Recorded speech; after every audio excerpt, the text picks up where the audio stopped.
ముందుగా గొప్పూరు గ్రామ ప్రజలందరికీ కూడా హృదయపూర్వక నమస్కారాలు తెలియజేస్తున్నాం. చైతన్యం అన్న నందమూరి ఎన్టీ రామారావు గారు తెలుగుదేశం పార్టీ స్థాపించిన తర్వాత మహిళలకి సమాన వాటా హక్కు మొట్టమొదటి పెట్టింది ప్రపంచంలో ఒక్క అన్న నందమూరి ఎన్టీ రామారావు గారు మాత్రమే.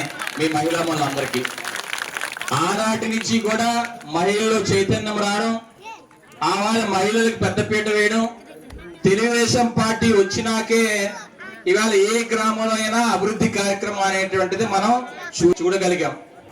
మన ఆనాటి నాన్నగారు దాడి వీరభద్ర గారు ఆ రోజు ఎమ్మెల్యేగా మంత్రిగా సుమారు 30 సంవత్సరాలు మనం చేసినప్పుడు కూడా ఇదే గొప్పూరు గ్రామంలో అనేక అభివృద్ధి కార్యక్రమాలు, వాళ్ళ సిమెంట్ రోడ్లు వేసుకోవడం కానీ, మంచినీటి ట్యాంకులు కట్టుకోవడం కానీ, ఇక్కడ మనకి కులాలతో కూడా తారతమ్యం లేకుండా మన అప్పుడు రాజారావు ఉండేవారు, అలాగే నమదతినాథ్ గారు బంధువులంటే ఇక్కడ వచ్చేవారు. మనం పండుగలు చేసుకునే వాళ్ళం. ఇక్కడ ఈ పండుగ అయితే ఇక్కడ, అలాగే శ్రీరామనవమి పండుగ అయితే అక్కడ, ఇలాగా కులాలతో సంబంధం లేకుండా ఆనాడు అభివృద్ధి పదంలో మన గ్రామాలు నడిపించుకోవాలనేటువంటి ఏకైక ఉద్దేశంతో ఆ రోజు మనం పనిచేసుకోవడం జరిగింది.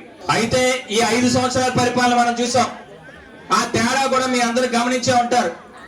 ఆనాడు తెలుగుదేశం పార్టీ హయాంలో జరిగినటువంటి అభివృద్ధి కానీ, వైఎస్ఆర్ పార్టీ 5 సంవత్సరాల్లో జరిగినటువంటి అవినీతి కానీ, మన తేడా మనం చూసుకున్నట్లయితే మనం ఇవాళ చాలా నష్టపోవడం అనేటువంటి జరిగింది. ప్రతి కుటుంబం కూడా నష్టపోయాం. ఏంటి ఇవాళ ఈ 5 సంవత్సరాల్లో ఎక్కడైనా మనం సిమెంట్ రోడ్ వేయడం చూసామా? ఒక కొత్త మంచినీటి వాటర్ ట్యాంక్ వేయడం చూసామా?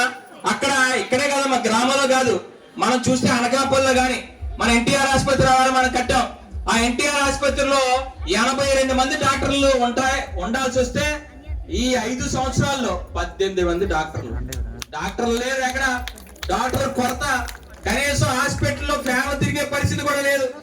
ఇవాళ మీరు చూసారు అచ్యుతాపురం రోడ్డు, మీరు బ్రాండిక్స్ లో చాలా మంది ఉద్యోగాలకు వెళ్తా ఉండుంటారు. మీ బస్సులో వెళ్తే అచ్యుతాపురం రోడ్డు మనం చూస్తే గోతులమయం. ఇవాళ మాడుగుల రోడ్డు మనం చూస్తే గోతులమయం.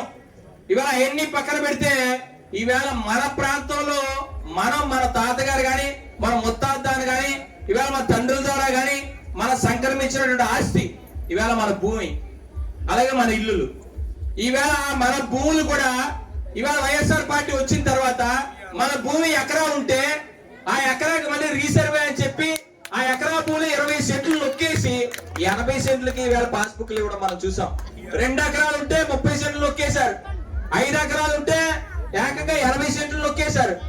అంటే ఈవేళ మన తాలూకా భూమి మన అనాదిగా ఎన్నో సంవత్సరాల నుంచి ఈవేళ మన భూమి మనం దున్నుకుంటూ వస్తే ఈవేళ ఎవడో జగన్మోహన్ రెడ్డి ఈవేళ తీసుకొచ్చి ఈవేళ అతగాడి ఫోటో వేసుకొని మన భూములకి పాస్బుక్లు ఇస్తా ఉన్నాడు. ఎంతవరకు న్యాయం మన ఆలోచన చేయండి.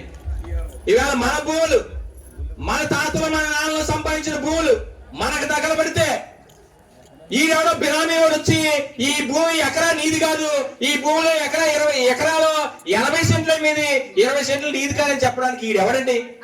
వీళ్ళకి ఏంటి హక్కు? అంటే ఈవేళ భూముల జోలికి వచ్చారు. రేపు మళ్ళీ వైఎస్ఆర్ పార్టీ వస్తే మన ఇల్లులు కూడా కబ్జా అయిపోయే ప్రమాదం ఉంది. మన ఇల్లులు కూడా కబ్జా చేస్తారు. ఏంటంటే మన భూమిలో మేడ ఆడిదంటాడు, కింద ఫ్లోర్ 100 అంటాడు, మేడ మీద ఏమో ఆడిదంటాడు. ఇది అవసరమా మనకి?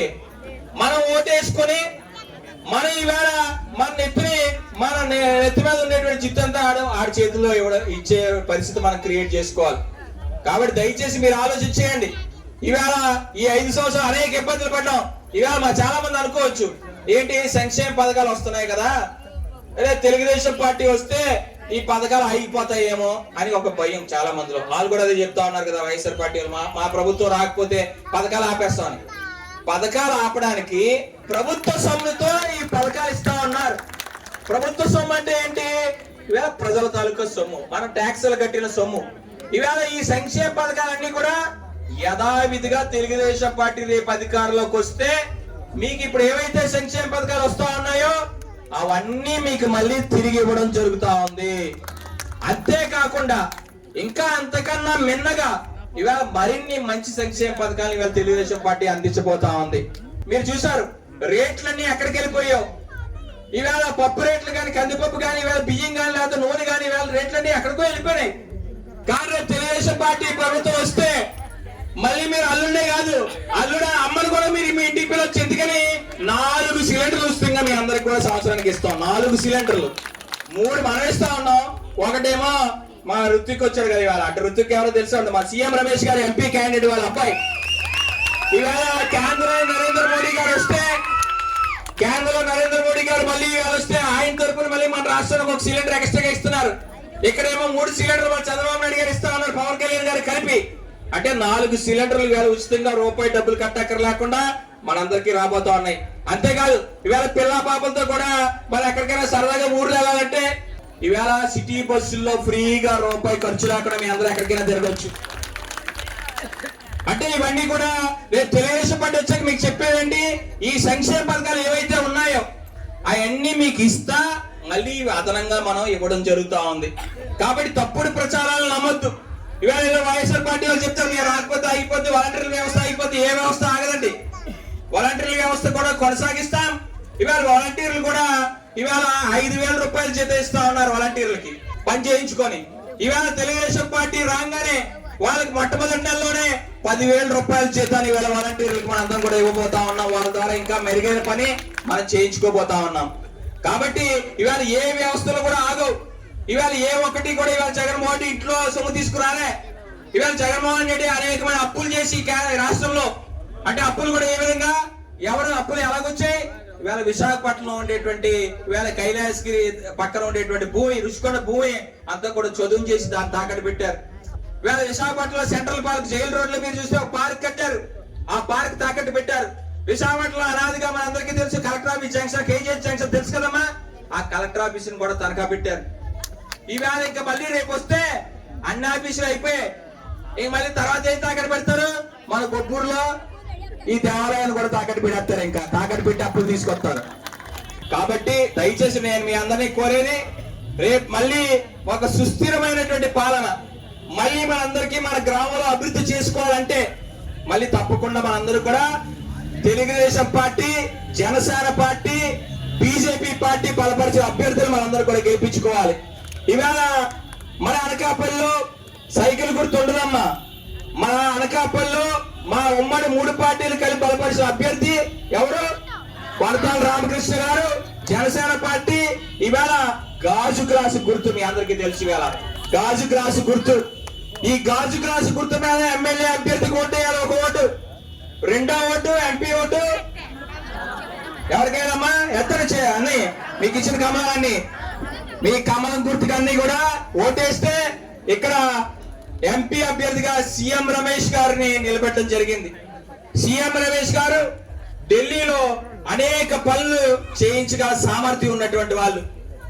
ఇవాళ ఇప్పటికే ఆయన ఎంపీగా ఉన్నారు సీఎం రమేష్ గారు, రాజ్యసభ సభ్యులుగా ఉన్నారు.